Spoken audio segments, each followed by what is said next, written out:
So I wonder, Claire, is there a sequence of points in the HR life cycle where we should actually be creating data of some sort to allow us to make better decisions? Because there doesn't appear to be enough hours every day to collect all the information that's available, to present it to all the different audiences in the huge variety of ways that they want it. Or do we just need to be a little bit firmer as HR and L&D professionals and say no?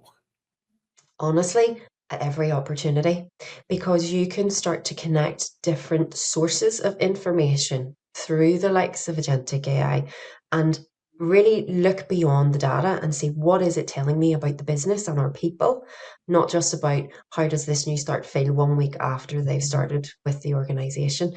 And funny you're talking about questions as well. Yes, we can. I think that the typical example for HR is, use Gen AI to generate a job description. Yes, that's great, but think beyond that. There is so much more that you can apply this to. I read an article actually recently where it did say, and it was talking about exit interviews, and someone was asked the question generally, why are you leaving? Okay, where are you going to?